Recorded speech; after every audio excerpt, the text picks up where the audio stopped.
Hello bachcho, let's read this question. The question says let A vector is equal to I cap minus j cap, B vector is equal to I cap plus j cap plus k cap, and C be a vector such that A cross C plus B is equal to 0 and A dot C is equal to 4. Then C vector के magnitude का square is equal to, तो हमें क्या करना है, C magnitude के vector का square निकालना है। यहाँ सबसे पहले मैं लिख लेती हूँ की कॉन्सेप्ट।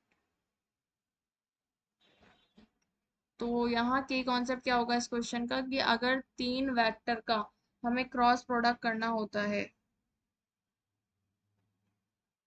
तीन वेक्टर का क्रॉस प्रोडक्ट जो है वो बराबर होता है A dot C B vector minus A dot B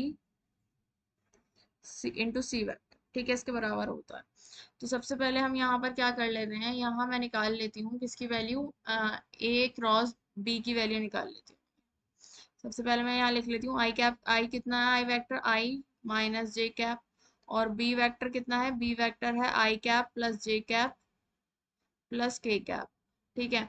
अब मैं यहाँ पर आई ए और यहाँ गिवन क्या है, और ए डॉट सी की वैल्यू 4 गिवन है, और हमारे पास गिवन है कि A cross C plus B vector जो है 0 वेक्टर के बराबर है।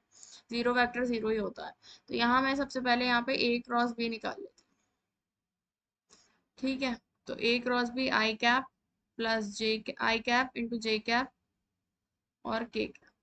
तो हम इसका निकालेंगे क्रॉस प्रोडक्ट, तो ये आ जाएगा 1 माइनस 1 0 और 1 1 1, तो ये आ जाएगा आई कैप माइनस का 1 माइनस का जे कैप 1 और प्लस का के कैप 1 प्लस 1, ठीक है। तो कितना आ गया हमारे पास, ए क्रॉस बी, ये आ गया है माइनस का आई कैप माइनस का जे कैप प्लस का 2 के कैप,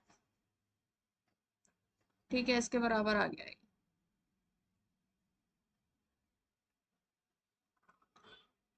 ओके, तो अब मैं क्या करती हूँ, देखिए यहाँ पर हमारे पास है A cross C plus B is equal to 0 के बराबर। A cross C plus B 0 के बराबर है। अगर मैं दोनों साइड इसका क्रॉस प्रोडक्ट करा दूं ए वेक्टर के साथ, तो क्या हो जाएगा, ये A vector cross A cross C vector plus A cross B vector और is equal to A cross 0, तो ये तो 0 हो जाएगा, ठीक है। तो यहाँ पर हमारे पास देखिए तीन प्रोडक्ट, तीन वेक्टर है, इनका क्रॉस प्रोडक्ट हमें करना है। तो इसके क्या है, ट्रिपल वेक्टर प्रोडक्ट का जो फॉर्मूला है वो मैंने ये लिखा है, तो उसकी हेल्प से हम इसको करेंगे। तो ये आ जाएगा हमारे पास A dot C into A vector minus A dot A into C vector plus A cross B की वैल्यू मैंने अभी निकाली है, ये आई है minus I minus J plus 2 minus I minus J plus 2 K is equals to 0 के बराबर, ठीक है।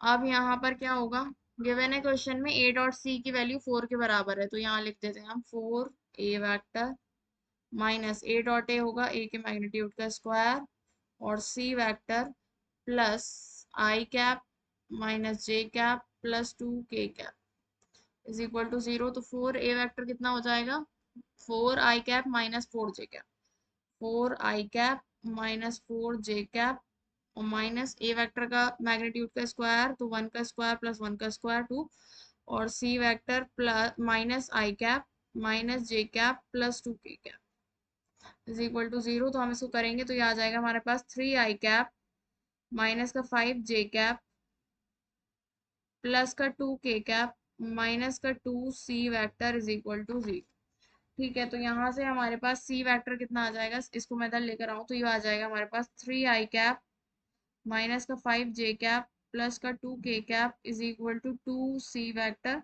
तो सी वेक्टर की वैल्यू यहाँ से आ जाएगी हमारे पास 3/2 आई कैप माइनस 5/2 जे कैप प्लस 2/2 मतलब 1 के कैप। तो ये हमारा क्या आ गया, सी वेक्टर आ गया। ओके, तो अब हमें क्या करना है, यहाँ पर हमें क्वेश्चन में निकालना है सी के मैग्नीट्यूड का स्क्वायर। तो इसका मैग्नीट्यूड का स्क्वायर निकाल लेते हैं। सी वेक्टर क्या है, सी वेक्टर हमारे पास आया है 3/2 आई कैप माइनस 5/2 जे कैप प्लस के कैप इसके मैग्नीट्यूड का स्क्वायर मैं निकालूंगी तो ये आ जाएगा हमारे पास अंडर रूट, इसका मैग्नीट्यूड क्या होता है, इसका स्क्वायर आई कैप के साथ वाला प्लस जे कैप के साथ वाले का स्क्वायर प्लस के कैप के साथ वाले का स्क्वायर, और इसका भी हमें मैग्नीट्यूड का स्क्वायर निकालना है तो स्क्वायर हो जाएगा। तो अंडर रूट तो कैंसिल हो जाएगा, ये आ जाएगा सीधे 9/4 plus 25/4 plus 1 is equal to 4 LCM 9 plus 25 plus 4, तो ये आ जाएगा हमारे पास कितना, 9 प्लस 4 13 प्लस 25/4, ये आ जाएगा 38/4, तो 2 और 19। तो हमारे पास क्या आ गया है, सी वेक्टर के मैग्नीट्यूड का स्क्वायर हमारे पास आ गया है 19/2, और यही हमें क्या करना था, फाइंड आउट करना। सी वेक्टर मैग्नीट्यूड का square 19/2। So the final answer is C vector magnitude का square is equal to 19/2. Option 1 is correct. Hope you understood it well. Best of luck. Thank you.